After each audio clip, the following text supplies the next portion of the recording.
الحمد لله نحمده ونستغفره ونعوذ بالله السميع العليم من الشيطان الرجيم من همزه ونفخه ونفثه اما بعد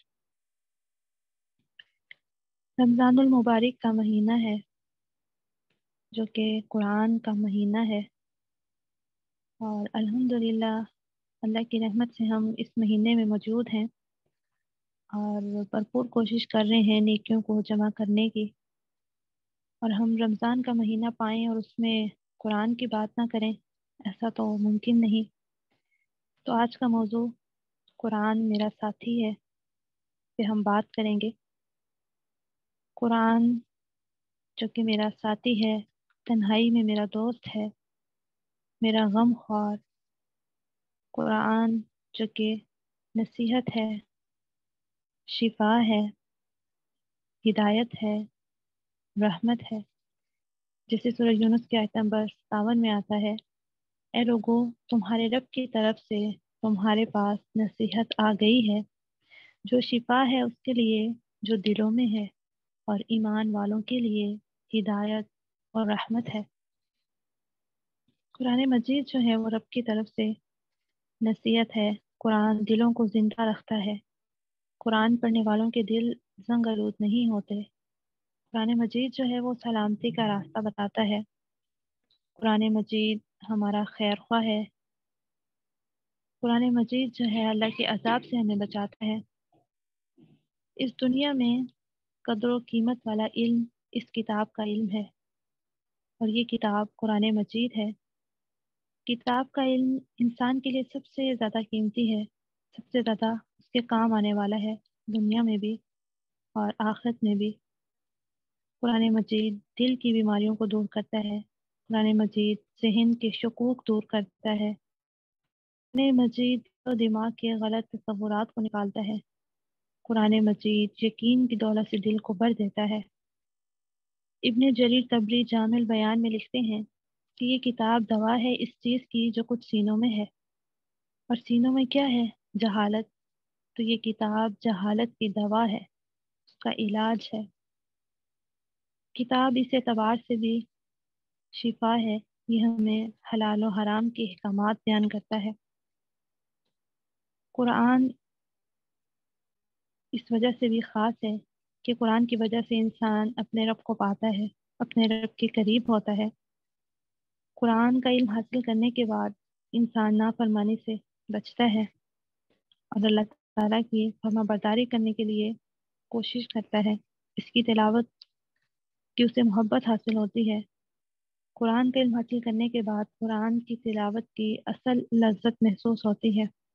عبداللہ بن مسعود سے روایت ہے کہ رسول اللہ صلی اللہ علیہ وسلم نے فرمایا، من سرہ ان یحب اللہ ورسولہ فلیقرأ فی المصحف، جو شخص چاہتا ہے کہ جو شخص اللہ اور اس کے رسول سے محبت کرنا چاہے، اسے چاہیے کہ پھر وہ قرآن مجید کی تلاوت کرے۔ یعنی اللہ اور اللہ کے رسول سے محبت کا حق ادا ہوگا جب ہم قرآن مجید کی تلاوت کریں گے۔ اور یہاں پر اس آیت میں خصوصاً بات کی گئی کہ سینوں کے لیے شفا ہے۔ سینوں میں کیا موجود ہے؟ قلب ہے، انسان کا دل ہے، اور انسان کا دل جو ہے اس کا درست ہونا بہت زیادہ ضروری ہے۔ اور انسان کے دل میں ہی شیطان جو ہے وہ شک و شبہات ڈالتا ہے، اسے گمراہ کرنے کی کوشش کرتا ہے، اور بہت مشکل ہے شیطان کے وساوس سے بچنا، اور اس کے لیے ہی ممکن ہے جو قرآن کا علم حاصل کرتا ہے۔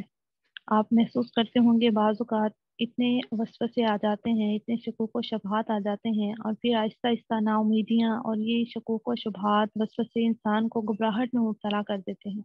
انسان بہت زیادہ پریشان ہو جاتا ہے، اور وہ چاہتا ہے کہ بس تو اس دنیا سے چلا جائے، وہ مزید نہیں جی سکتا، جبکہ قرآن جو ہے ان وسوسوں کا علاج کرتی ہے۔ حضرت ابو سلمہ بن عبد الرحمن کہتے ہیں کہ میں نے رسول اللہ صلی اللہ علیہ وسلم کو فرماتے ہوئے سنا، ایک وقت آئے گا کہ لوگ ایک دوسرے سے بہت زیادہ سوال کریں گے، حتیٰ کہ ایک کہنے والا کہے گا، اچھا مخلوق کو تو اللہ پیدا فرماتا ہے، اللہ کو کس نے پیدا کیا؟ جب لوگ ایسی باتیں کریں تو کہنا اللہ ایک ہے، وہ بے نیاز ہے، نہ اس نے کسی کو جنا نہ وہ کسی سے جنا گیا، اور کوئی اس کا ہمسر نہیں۔ پھر 3 مرتبہ بائیں طرف تھوک کے شیطان سے اللہ کی پناہ طلب کریں۔ تو یہ طریقہ جو ہے اور اس کا علاج ان شکوک کا قرآن سے بتایا گیا اور نبی صلی اللہ علیہ وسلم نے سکھایا۔ دل کی بیماریاں جو ہیں دور کرنے کے لیے قرآن کا سیکھنا، اس سے مدد طلب کرنا، یعنی اس میں جو احکامات ہیں اس کے مطابق عمل کرنا بہت زیادہ ضروری ہے۔ اور دل کی بیماریوں پہ اگر ہم بات کریں تو ہم اس پہ الگ سے ایک سیشن رکھ سکتے ہیں کہ دل کو کون کون سی بیماریاں جو ہے لاحق ہو سکتی ہیں اور ان سے بچنا کس قدر ضروری ہے، اور وہ کتنی باریکی کے ساتھ انسان کو گمراہ کر دیتی ہیں اور انسان کے خیال میں بھی نہیں ہوتا کہ وہ اس بیماری میں مبتلا ہے۔ تو یہاں پر کیا ہے کہ وہ شفا لما فی الصدور، شفا ہے اس چیز کے لیے جو سینوں میں ہے۔ تو یہ بدگمانی سینے میں آتی ہے، وسوسے، اور پھر آہستہ آہستہ بغض، حسد، غصہ، تکبر، کبر، یہ سب چیزیں آ جاتی ہیں۔ آغاز ایک وسوسے سے ہوتا ہے، اگر اس پہ کنٹرول نہیں کیا جاتا تو یہ بہت آگے تک بات چلی جاتی ہے۔ پھر کہیں تانے آ جاتے ہیں، غیبتیں ہیں، چغلیاں ہیں، پھر انتقام ہے، ذہن میں پہلے سب چیزیں ہوتی ہیں، پلاننگ ہوتی ہے، پھر آزاد سے برائیاں ہونا شروع ہو جاتی ہیں، اور ان سب کا مرکز جو ہے وہ انسان کا دل ہے۔ تو حقیقت یہ ہے کہ انسانی دل کو کنٹرول کرنا بہت زیادہ ضروری ہے۔ اگر قلب کی صفائی نہ کی، قلب کی صحت کا خیال نہ رکھا، تو پھر انسان کے اعمال جو ہیں وہ بگڑ جاتے ہیں۔ اور قرآن مجید ہی ایسی کتاب ہے جو انسان کو سچا انسان بناتی ہے، انسان کو حیوانی سطح سے اٹھاتا ہے قرآن۔ یعنی اگر ہم کہیں کہ انسان اور جانوروں میں فرق کس طرح سے ہوگا، تو اگر انسان قرآن کے احکامات پر عمل پیرا ہوتا ہے تو وہ حیوانی سطح سے اوپر اٹھ جاتا ہے، وہ ان چیزوں کو اس انداز میں کرنے لگتا ہے جس طرح سے اللہ تعالیٰ نے سکھایا، ایک ڈسپلن دیا، ایک دائرہ کار دیا۔ اگر انسان اس دائرہ کار سے باہر نکل جاتا ہے تو انسان حیوانی سطح پہ جیتا ہے، بظاہر تو وہ انسان ہے، اور آپ اپنے ارد گرد معاشرے میں، سوسائٹی میں دیکھتے ہوں گے انسانوں کو وہ حرکتیں کرتے ہوئے جو جانور سرعام کرتے ہیں۔ یہ تبھی ہوتا ہے جب اللہ کے احکامات کو اگنور کر دیا جاتا ہے، پس پش ڈال دیا جاتا ہے، اور اللہ کی کتاب کا علم حاصل نہیں کیا جاتا۔ جب علم ہی نہیں ہوگا تو پھر اس پہ عمل کیسے ہوگا؟ پھر تو انسان وہی کرے گا نا جو اپنے ارد گرد دیکھتا ہے، جو اپنے بڑوں کو کرتے دیکھا، جو سوسائٹی میں کرتے دیکھا، یا جو میڈیا نے دکھا دیا۔ یہ کتاب انسان کے اندر سے ہرس، لالچ، بغض کو ختم کرتی ہے، یہ انسان کے اندر سے ظلم کو نکالتی ہے، ادر کرنا سکھاتی ہے۔ یہ کتاب انسان کو احسان کرنے والا بنا دیتی ہے۔ ہم سب یہ خوبیاں لانا چاہتے ہیں نا، اور ہم کوشش کرتے ہیں۔ یہ تبھی آئیں گے جب ہم قرآن کو سیکھیں گے، اس چیز کو، اس سلیبس کو پڑھیں گے جو اللہ نے ان سب چیزوں کو سکھلانے کے لیے ہمیں عطا کیا۔ اس کو پڑھے بغیر صرف ہماری خواہش رہ جائے گی کہ ہم اچھے انسان بن جائیں، اچھے مسلمان بن جائیں، مسلمان سے آگے کا درجہ مومن بن جائے، نیک بن جائے۔ یہ انسان کو سچے انسان بناتا ہے، وعدہ پورا کرنے والا، امانت دار، حیا کا پاس لحاظ رکھنے والا بناتا ہے، حقدار کا حق ادا کرنے والا، سچ کا رویہ رکھنے والا بناتا ہے۔ پھر انسان کماتا ہے تو حق طریقے سے خرچ کرتا ہے، تو حلال رستے میں خرچ کرتا ہے۔ اور یہ کتاب جو ہے وہ انسان کی شخصیت کی تعمیر کرتی ہے، انسان کو طاقتور بناتی ہے، اور جو کتاب پہ عمل کرتا ہے اللہ تعالیٰ اس کا روب دوسروں پہ ڈال دیتے ہیں، اس کی ایک ہیبت ہوتی ہے۔ کم ایمان والے، اسلام سے دور جو لوگ ہوتے ہیں، ان کے اوپر ایک ہیبت ہوتی ہے اس شخص کی جو قرآن پہ عمل پیرا ہوتا ہے اور اللہ تعالیٰ سے ڈرنے والا، حیا کرنے والا ہوتا ہے۔ نبی صلی اللہ علیہ وسلم کے حوالے سے بھی آتا ہے کہ 1 مہینے کی مسافت سے کافروں پر آپ کا روب طاری ہو جاتا تھا۔ تو یہ کتاب جو ہے یہ انسان کو روحانی طور پر بھی مضبوط کرتی ہے اور جسمانی طور پر بھی۔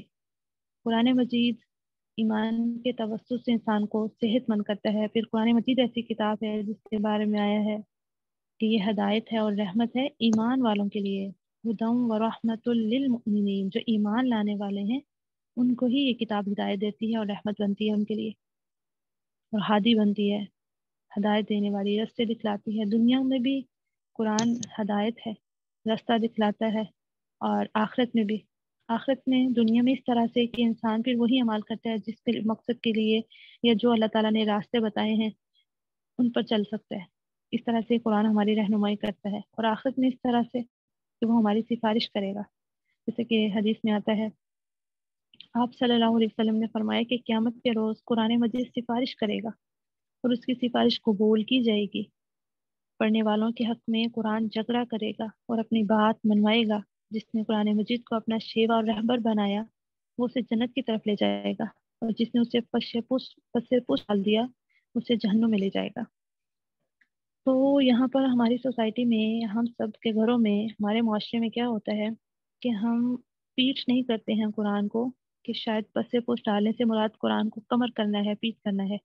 اس اعتبار سے ہم بہت زیادہ کانشیس ہیں کہ ہماری کمر نہ قرآن کو ہو جائے۔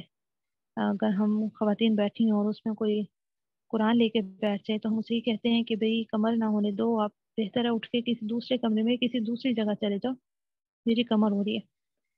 لیکن اس کے جب احکامات کی بات ہوتی ہے، جو اللہ تعالیٰ نے ہمیں حکم دیا ہے اور جن چیزوں سے ہمیں روکا ہے، ان پر ہم عمل کرتے ہوئے جھجکتے ہیں، اور ان کا انکار ہونے پہ، انکاری کرنے پہ ہم گھبراتے نہیں ہیں۔ تو اصل میں پس پوچھ ڈالنا جو اللہ تعالیٰ کی ہاں ناپسندیدہ اور سخت گناہ کا باعث ہے، وہ اللہ تعالیٰ کے احکامات پر عمل نہ کرنا ہے، نہ کہ جو ہم کمر کر لیتے ہیں۔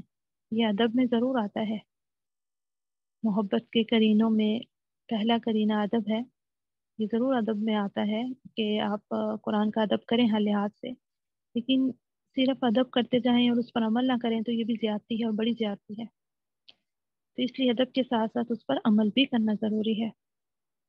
پھر قرآن مجید کی تلاوت ایسی ہے جو انسان کو دنیا کی زندگی میں بھی اچھا محسوس کرواتی ہے، اس کا دل مطمئن ہو جاتا ہے۔ پریشانی کی حالت میں اب غم میں ہو، قرآن کی خوبصورت سی تلاوت لگائیں تو آپ کو سرور ملے گا، اور اگر آپ اس کا ترجمہ بھی ساتھ میں سنیں تو آپ کو لگے گا آپ اللہ تعالیٰ سے باتیں کر رہے ہیں۔ ابو ہریرہ سے روایت ہے کہ نبی صلی اللہ علیہ وسلم نے فرمایا، آدمی جب قبر میں دفن کیا جاتا ہے تو فرشتہ سر کی طرف سے عذاب دینے کے لیے آتا ہے تو تلاوت قرآن اسے دور کر دیتی ہے۔ جب فرشتہ سامنے سے آتا ہے تو صدقہ و خیرات اسے دور کر دیتے ہیں، اور جب پاؤں کی طرف سے فرشتہ آتا ہے تو مسجد کی طرف چل کر جانا اسے دور کر دیتا ہے۔ تو اتنی زیادہ فضیلت ہے قرآن کی تلاوت کی کہ دنیا اور آخرت کے علاوہ جب ہم قبر میں ہوں گے تو وہ ہمارا دوست ہوگا، ہمارا ساتھی ہوگا، ہمارا معاون ہوگا۔ جیسے سورہ ملک کی تلاوت کے حوالے سے بھی یہ حدیث آتی ہیں کہ رات میں جو سورہ ملک کی تلاوت کر کے سوتا ہے تو اسے قبر کا عذاب جو وہ نہیں دیا جائے گا، قبر کے عذاب کے لیے راستے میں سورہ ملک کی تلاوت آ جائے گی۔ پھر نماز تہجد میں قرآن کی آیات کی تلاوت کا بہت زیادہ اجر ہے، جیسے رمضان کے مہینے میں ہم موجود ہے کہ ہم اللیل ہم کرتے ہیں، تراویح نماز پڑھ رہے ہیں، اسی طرح سے ہمیں عام دنوں میں بھی ضرور کوشش کرنی چاہیے کہ تہجد میں اٹھ کر قرآن کی 10 آیات کم از کم ضرور تلاوت کریں۔ اور میرا نہیں خیال کہ آپ میں سے جو حافظ قرآن نہیں بھی ہے اس کو 10 آیات زبانی نہ آتی ہوں، آپ چھوٹی 3-4 صورتیں بھی ملا کر پڑھ سکتے ہیں، ورنہ آپ کو تھوڑی سی بڑی صورت آخری جو 3 پارے ہیں ان میں سے کوئی بھی صورت آپ ضرور حفظ کر لیں جو آپ کو آسان لگتی ہے، جس کے معنی آپ کے دل پہ اثر کرتے ہیں، ان کو حفظ بھی کر لیں اور اسے ضرور تہجد میں پڑھیں۔ تو اس کے لیے کیا ہے کہ جو 10 آیات پڑھتا ہے اس کا اجر و ثواب دنیا و ما فیہا کی ہر نعمت سے زیادہ ہے۔ اور آپ دیکھیں دنیا اور اس میں کتنا کچھ ہے، ان سب سے بہتر کیا کہا گیا کہ جو تہجد میں اٹھ کر 10 آیات پڑھ لیتا ہے۔ اللہ اکبر۔ تمیم داری سے روایت ہے کہ نبی کریم صلی اللہ علیہ وسلم نے فرمایا، جس آدمی نے رات کے قیام میں 10 آیات تلاوت کی اس کے لیے اجر کا ڈھیر ہے، اور یہ ڈھیر دنیا و ما فیہا سے بہتر ہے۔ اور پھر جب قیامت کا دن ہوگا تو اللہ عز و جل فرمائیں گے، قرآن مجید پڑھتا جا اور ہر آیت کے بدلے میں ایک درجہ چڑھتا جا حتیٰ کہ آخری آیت مکمل کرے۔ اچھا، یہ حدیث جو ہے نا موسٹلی یہی سمجھا جاتا ہے کہ یہ صرف حافظ قرآن کے لیے ہے کہ پڑھتا جا اور چڑھتا جا، لیکن یہ ہر قرآن پڑھنے والے کے لیے ہے جو قرآن کی کثرت سے تلاوت کرتا ہے، قرآن کو اس نے واقعی میں اپنا ساتھی بنا رکھا ہے، تو اس کے لیے بھی یہ حدیث موجود ہے کہ وہ پڑھتا جائے گا، چڑھتا جائے گا۔ اور کیسے وہ پڑھے گا زبانی؟ یہ اللہ تعالیٰ کے لیے کچھ بھی کرنا ممکن نہیں ہے۔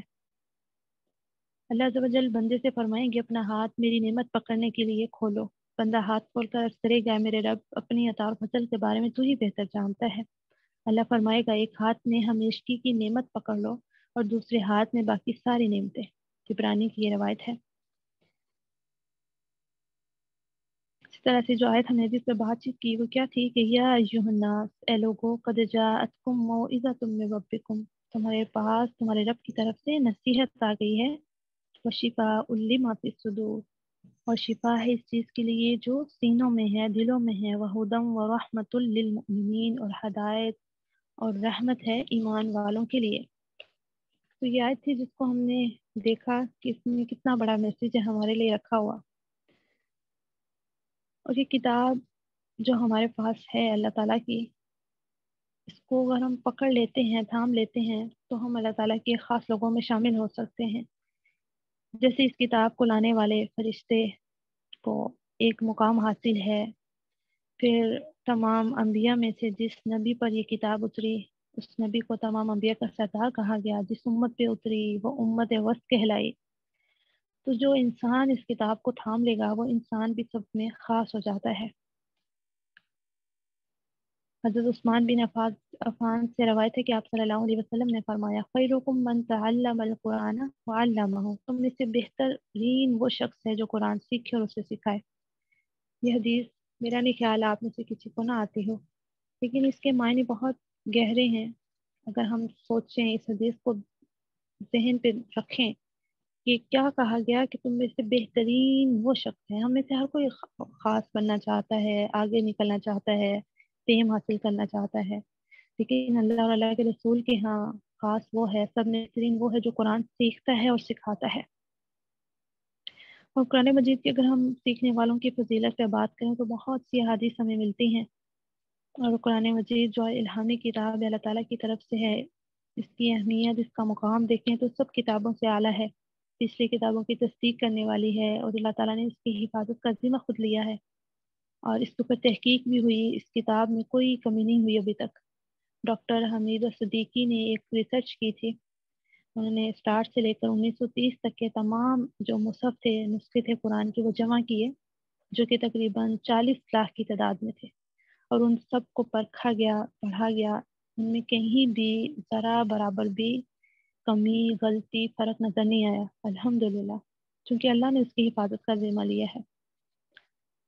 جبکہ ایک غیر مسلم محقق نے بیان کیا کہ انہوں نے بائبل میں تحقیق کی تو اس کے اندر 25,000 غلطیاں موجود ہیں۔ ان کا کہنا یہ ہے، اور کہتے ہیں کہ 180 انتہائی تشویشناک غلطیاں ہیں، یعنی اتنی زیادہ اس میں تحریف ہو چکی ہے، تبدیلی آ چکی ہے، جبکہ قرآن مجید کتنے سال گزرنے کے بعد بھی، عرصہ بیت جانے کے بعد بھی ویسے کا ویسے ہی ہے جیسے آسمان سے نازل ہوا۔ تو الحمدللہ یہ ہمارے لیے ایک سعادت کی بات ہے کہ اللہ تعالیٰ نے قرآن مجید کے لیے ہمیں منتخب کیا، اور اب ہمارا حق بنتا ہے کہ ہم اللہ تعالیٰ کی اس کتاب کو پکڑیں۔ جیسے کہ حدیث میں بھی آتا ہے کہ قرآن مجید اللہ تعالیٰ کی رسی ہے، جس کے ایک سرا اللہ تعالیٰ کے ہاتھ میں اور دوسرا سرا ہمارے ہاتھ میں، اگر ہم اس کتاب کو اگر تھام لیتے ہیں۔ تو قرآن مجید کی فضیلت کے حوالے سے بات کریں تو قرآن پاک میں آتا ہے کہ یہ اللہ تعالیٰ کے فضل اور اس کی رحمت سے ہے، پھر چاہیے کہ اس پر خوشیاں منائیں وہ لوگ جو ان سب چیزوں سے بہتر ہے جنہیں لوگ جمع کر رہے ہیں۔ یعنی جو قرآن مجید کا علم حاصل کرتا ہے وہ بہت خاص ہے، اسے خوشخبری دی گئی ہے کہ وہ اس کے پاس جو چیز ہے وہ سب سے خاص ہے، بنسبت اس کے لوگ جو جمع کر رہے ہیں، کوئی مال جمع کر رہا ہے، کوئی خزانہ کے پیچھے لگا ہوا ہے، کسی کو زمینیں جمع کرنے کی پڑی ہے، حالانکہ ہر کسی کو پتہ ہے کہ اسے ختم ہونا ہے، لیکن فساد، جھگڑے، والدین، بہن بھائیوں میں قتل و غارت گری ہو رہی ہے مال حاصل کرنے کے لیے۔ تو جبکہ بہت سے کم لوگ اور خاص لوگ ہیں اللہ تعالیٰ کے جو یہ چاہتے ہیں کہ ہم اللہ تعالیٰ کے علم کو حاصل کر لیں، اس کتاب کو تھام لیں، اپنے علم میں اضافہ کر لیں، ہم دوسروں تک خیر پہنچا دیں، تو یہ لوگ بہت خاص ہیں۔ قرآن مجید کے ذریعے سے اللہ تعالیٰ انسان پر فضل و کمال بھی دیتا ہے، انسان کو اور سربلندی سے بھی نوازتا ہے، جیسے حضرت عمر فاروق نے بھی فرمایا کہ نبی صلی اللہ علیہ وسلم نے فرمایا، اللہ تعالیٰ اسی کتاب کے ذریعے لوگوں کو بلند کرتا ہے اور اسی کتاب کے ذریعے لوگوں کو پست و ذلیل کرتا ہے۔ یعنی جو کتاب کے احکامات کو قبول کر لیتا ہے، اس کے اعمال اور احوال کی درستی ہو جاتی ہے، پھر وہ بلند ہو جاتا ہے، اس کے مقاصد بلند ہو جاتے ہیں، تو پھر اللہ تعالیٰ اسے دنیا میں بھی عزت سے نوازتے ہیں، اور آخرت میں بھی انشاءاللہ اس کے لیے بہترین اجر ہوگا۔ قرآن مجید کو جو دل سے سمجھتا ہے، پڑھتا ہے ایک بار، ایسا نہیں ہوتا کہ اس پہ وہ اثر نہ کرے، وہ اثر ضرور کرتا ہے، لیکن ہم پڑھتے ہی نہیں ہیں، ہم گہرائی میں جانا ہی نہیں چاہتے، تو اس لیے قرآن ہمارے اوپر اثر بھی نہیں کرتا۔ جیسے قرآن مجید کے اندر ہی آتا ہے کہ جو ایمان والے ہیں ان کے سامنے جب قرآن کی آیات رکھی جاتی ہیں تو ان کے رونگٹے کھڑے ہو جاتے ہیں، ان کی آنکھیں آنسو بہانے لگتی ہیں، وہ گھٹنوں کے بل گر جاتے ہیں۔ لیکن ہماری یہ کیفیت نہیں ہوتی۔ اس کی کیا وجہ ہے؟ کیونکہ ہمیں اس کے مطالب نہیں پتہ چل رہے ہوتے، قرآن کیا رہا ہوتا ہے، اس کے اندر کیا باتیں ہیں، کیا پیغام ہے اللہ کا، وہ نہیں ہمیں پتہ چل رہا ہوتا، اس لیے کتاب ہمارے پر اثر نہیں کر رہی ہوتی۔ اور باقی اثر لینا جو ہے وہ زمین کے اوپر بھی ہوتا ہے، زمین جتنی زرخیز ہوگی اتنا اس پہ اثر ہوگا۔ اب بارش دیکھ لیں مختلف جگہوں پہ پڑتی ہے، لیکن جب وہ زرخیز زمین پہ پڑتی ہے تو اس سے ہریالی آتی ہے۔ اگر وہی بنجر زمین پہ بارش پڑ رہی ہے تو اس پہ کوئی خاص فرق نہیں پڑتا۔ اس طرح سے ہمارے دل ہیں، اگر تو زرخیز ہے ہمارے دل تو قرآن کا اثر ہوگا۔ اگر ہمارے دل سخت ہو چکے ہیں تو پھر ہم اثر کیونکہ قبول نہیں کرنا چاہ رہے، اس لیے قرآن کا پھر اثر بھی ہمارے اوپر نہیں ہوتا۔ تو اس لیے ضروری ہے کہ ہم اپنے دلوں کی جو میل ہے، جو دلوں کے اندر ہم نے وہ کینہ، وسوسے، بدگمانیاں پال رکھی ہیں، ان کو نکال دیں، تاکہ اس میں خیر داخل ہو، اللہ تعالیٰ کی محبت داخل ہو، قرآن کی محبت داخل ہو۔ قرآن مجید سعادت اور کامیابی کے سارے امور کی تفصیل اور وضاحت دیتا ہے۔ ہمیں کسی بھی بات کی اگر سمجھ نہیں آ رہی، ہم قرآن کو پکڑیں، سمجھنے کی کوشش کریں تو قرآن ہمیں بہت آسانی سے ہمارے مسئلے کا حل بتا دے گا۔ جیسے نبی صلی اللہ علیہ وسلم کی حدیث بھی ہے، ترکت فیکم امرین لن تضلوا ما تمسکتم بہما کتاب اللہ و سنت نبیہ، کہ میں تمہیں دو چیزیں چھوڑے جا رہا ہوں، اگر انہیں مضبوطی سے تھامے رکھو گے تو کبھی گمراہ نہیں ہوگے، ایک قرآن مجید اور دوسری نبی صلی اللہ علیہ وسلم کی سنت۔ آج ہم لوگ پریشان ہو جاتے ہیں نا کہ کس کی بات مانیں، کون صحیح کہہ رہا ہے، اور اتنا فساد اتنا ہو چکا ہے، پھر فرقوں کی ہوائیں اتنی لگ چکی ہیں، اور کچھ ہمارے درمیان ایسے لوگ موجود ہیں جو بظاہر دیندار ہیں لیکن اندر وہ منافق ہے، جیسے نبی صلی اللہ علیہ وسلم کے دور میں تھے کہ وہ امت کے درمیان آ کے ان کے حال احوال جان کے انہیں گمراہ کرنا چاہتے ہیں، لیکن ہم انہیں خیر خواہ سمجھ رہے ہوتے ہیں اور ان کی بات مان جاتے ہیں، تو قرآن کی بات کر رہا ہے تو اچھی بات کر رہا ہے، لیکن ہمیں چونکہ علم نہیں ہوتا اس لیے ہم بات قبول کر لیتے ہیں۔ تو اگر آپ چاہتے ہیں اس فتنہ کے دور میں صحیح راستے پر چلنا، اس ٹریک پہ چلنا جو جنت تک لے جائے، جو نبی صلی اللہ علیہ وسلم کے پیچھے چلتا ہے، تو پھر قرآن و حدیث کو تھام لیجئے۔ رسول اللہ صلی اللہ علیہ وسلم تو ہمارے لیے کہہ کے اپنا پیغام دے گے، اب ہمارے اوپر ہے کہ ہم قرآن اور حدیث کو تھامتے ہیں یا پھر تیسری کسی چیز کو پکڑ لیتے ہیں۔ تو آپ سب کے لیے بہترین مشورہ یہ ہے کہ لوگوں کو یا اماموں کو یا پھر آپ کسی ایک مسلک کے مولوی کو تھامنے سے بہتر ہے کہ آپ اس چیز کو تھامیں جو اصل ہے۔ آپ رہنمائی کے لیے علماء کی مدد حاصل کریں، ان سے علم حاصل کریں، ان سے علم حاصل کے بغیر آپ کامیاب نہیں ہو سکتے۔ لیکن بات یہ ہے کہ جس کی بات قرآن و حدیث کے مطابق نہیں ہے، جس کی بات قرآن و حدیث سے ٹکراتی ہے، تو پھر اس کی بات نہ قبول کیجیے۔ گمراہی یہاں پہ آتی ہے جب ہم قرآن و حدیث کو چھوڑ دیتے ہیں اور جن سے ہمیں محبت ہوتی ہے ہم ان کی بات کو بڑا سمجھنے لگتے ہیں۔ تو اس لیے اگر آپ چاہتے ہیں رہنمائی حاصل کرنا، سیدھے راستے پر چلنا، تو ارادہ کر لیں آج کہ میں نے خود اپنی آنکھوں سے جو اللہ نے مجھے دیکھنے کے لیے عطا کی، اپنے کانوں سے جو سننے کے لیے میرے پاس موجود ہیں، اپنے ذہن سے جو سوچنے والا، عقل رکھنے والا ذہن اللہ نے مجھے دیا ہے، میں ان کا استعمال کرتے ہوئے اللہ کی کتاب کو ضرور تھام لوں گی، اور جو قرآن میرا ساتھی ہے اس پر میں ضرور عمل کرنے کی کوشش کروں گی۔ تو آپ کو خود سارے راستے نظر آئیں گے، جہاں بھی آپ کو پریشانیاں ہیں یا کچھ وسوسے ہیں وہ آپ سے دور ہوں گے، آپ کے سوالوں کے جواب آپ کو ملیں گے۔ اگر آپ کسی سے بھی اپنا مسئلہ پوچھتے ہیں تو تب بھی ضرور ان سے ریفرنس مانگا کریں کہ آپ نے کس حوالے سے ہمیں بتایا یہ مسئلے کا حل، قرآن میں کہاں ہے یا حدیث میں یہ کہاں ملتا ہے۔ جب یہ چیز ہمیں سمجھ میں آئے گی تو پھر ہمارے لیے سیدھے راستے پر چلنا انشاءاللہ تعالیٰ آسان ہو جائے گا۔ دین بہت آسان ہے، دین مشکل نہیں ہے، لیکن آج سوسائٹی میں ہمیں لگتا ہے دین شاید بہت مشکل ہے، کیونکہ برائیاں، فساد جو بہت زیادہ پھیل چکے ہیں۔ تو اس لیے ارادے کر لیں آج اس مجلس میں بیٹھتے ہوئے کہ مجھے باقاعدہ قرآن کا علم حاصل کرنا ہے۔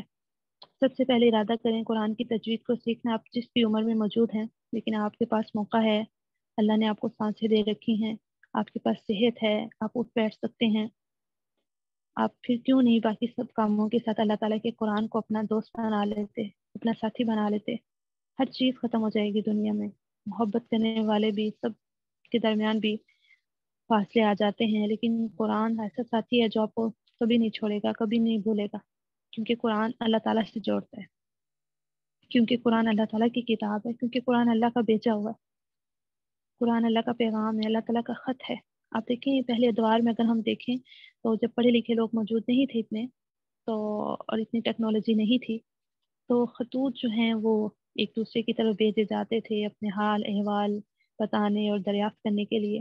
تو جس کے پاس کوئی خط آتا تھا وہ فوری سے اپنے گاؤں کے، اپنے محلے کے اس شخص کے پاس جاتا جو پڑھنا لکھنا جانتا تھا کہ اس خط میں ہمارے بارے میں کیا بتایا گیا، ہمارے پچھلوں نے بھیجا ہے، وہ کیا خیر خیریت بتا رہے ہیں۔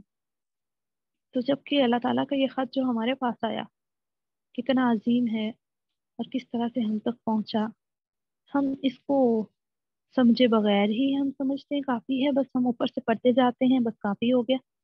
ہم کیوں نہیں اس کو لے کر ان کے پاس کے جو اس کو پڑھنا لکھنا جانتے ہیں، ہم ان سے پوچھتے کہ ہمیں بتائیں ہمارا رب ہمارے بارے میں کیا کہہ رہا ہے۔ قرآن میں تو آتا ہے کہ اس میں تمہارا ہی ذکر ہے، تو پھر ہم نے کیوں اسے بلا دیا؟ ہم کیوں نہیں سمجھتے قرآن میں ہمارا ذکر ہے، یا ہم کیوں نہیں ڈھونڈنے کی کوشش کرتے میرا ذکر کہاں پہ ہے؟ اللہ تعالیٰ آپ سے مخاطب ہیں، آپ کیوں نہیں ڈھونڈتے اللہ تعالیٰ مجھ سے کہاں پہ مخاطب ہے؟ تو سب سے پہلے قرآن کے لیے جو ہے اس کی تجوید کو بہتر کرنے کا ارادہ کر لیں، اور انشاءاللہ رمضان کے بعد ہماری اکیڈمی سے بھی ایک نیا سیشن ضرور سٹارٹ ہوگا جس میں ہم آپ کو تجوید سکھائیں گے 6 ماہ کے اندر، اور جو کہ ہمارا انشاءاللہ 10واں بیچ ہوگا۔ اس سے پہلے 9 بیچ ہمارے سیکھ چکے ہیں اور بہت فائدہ ہوا، تو اس لیے ارادہ کر لیں، آپ کو گروپ کے اندر انشاءاللہ بتا دیا جائے گا جب نیا سیشن سٹارٹ ہوگا، تو آپ اس کو جوائن کر سکتے ہیں۔ دوسرا آپشن آپ ضرور یہ رکھیں کہ آپ کو قرآن کا ترجمہ سیکھنا ہے، لفظ با لفظ اس کو یاد کریں، کچھ مشکل نہیں ہے، جب آپ ارادہ کر لیتے ہیں کرنے کا تو کچھ مشکل نہیں ہے۔ دنیا کی جو ایجوکیشن ہے وہ زیادہ مشکل ہے، جبکہ قرآن کے بارے میں تو اللہ تعالیٰ کہتے ہیں کہ میں نے اسے آسان بنایا تھے، کیا کوئی ہے اسے نصیحت حاصل کرنے والا؟ تو ہم اللہ تعالیٰ کے سوال کا جواب ہی نہیں دیتے ہیں، تو اس لیے ارادہ کر لیں۔ اور پھر تیسرا یہ کہ جب آپ ترجمہ پڑھیں گے آپ کو خود مزہ آئے گا، جس نے ایک بار قرآن کا ترجمہ پڑھ لیا نا وہ کبھی قرآن سے دور نہیں ہوا۔ اگر آپ دورہ قرآن کر رہے ہیں تو بہت اچھا، اگر نہیں کرے تو آپ ضرور کوئی گروپ جوائن کریں جس میں دورہ قرآن ہو رہا ہے، تاکہ آپ کو کم از کم خلاصہ تو پتہ چل سکے، ایک ٹیسٹ تو آپ لے سکیں قرآن میں کس کس حوالے سے بات چیت ہوئی ہے، اور پھر اس کا باقاعدہ علم سیکھنے کے لیے ضرور وقت نکالیں۔ اللہ تعالیٰ نے جو آپ کو صلاحیتیں دی ہیں اس کے بارے میں سوال ہوگا کہ ان کو کہاں پہ لگایا، اللہ کی خاطر آنکھوں سے کیا کیا، اللہ کی خاطر کانوں سے کیا کیا، زندگی کتنے سال دیے، جوانی دی، خوبصورتی دی، طاقت دی، سب کہاں لگا دی؟ کیا جواب دیں گے اس دن اللہ تعالیٰ کے سامنے؟ جبکہ انبیاء ہم کی زندگی ہمارے سامنے ہیں، وہ کیسے زندگی گزار کے گئے ہیں اور وہ ہمیں کس چیز کا پیغام دے کے گئے۔ نبی صلی اللہ علیہ وسلم جس کی ہم امتی ہیں، جن سے ہم امید رکھتے ہیں کہ وہ ہماری سفارش کریں گے، لیکن ہم ان کی باتوں پہ تو عمل کرتے نہیں ہیں، سفارش کی ہم امید رکھتے ہیں۔ تو سفارش بھی اللہ تعالیٰ کے ارادے سے ہی، اللہ تعالیٰ کے حکم سے ہی نبی صلی اللہ علیہ وسلم بھی کر سکیں گے، اور اس کے بارے میں ہوگی جو زندگی میں کوشش کرتا رہا۔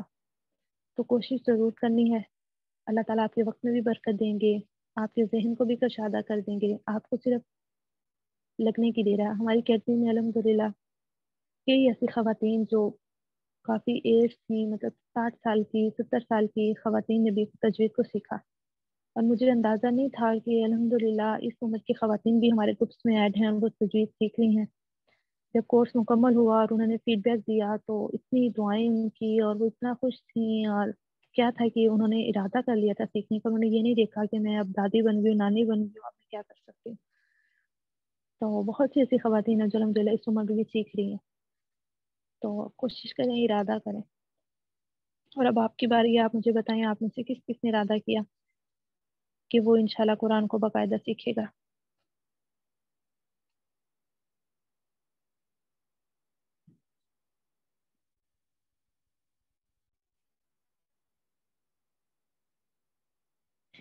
اچھا، یہاں پہ ایک ساتھی نے پوچھا ہے کہ ترجمہ کا بیچ کب سٹارٹ ہوگا؟ ترجمے کا کورس جو ہے وہ واٹس ایپ پہ ہو رہا ہے الحمدللہ ابھی بھی۔ آپ رمضان کے بعد مجھے میسیج کیجیے گا تو میں آپ کو ٹرانسلیشن گروپ میں بھی ایڈ کر سکتی ہوں، اس میں 7 پارہ چل رہا ہے، اور تفسیر گروپ بھی چل رہا ہے جس میں استاد نگہت ہاشمی کی تفسیر پڑھائی جا رہی ہے، اور وہ تقریباً کوئی تیسرا یا چوتھا پارہ اس میں چل رہا ہے۔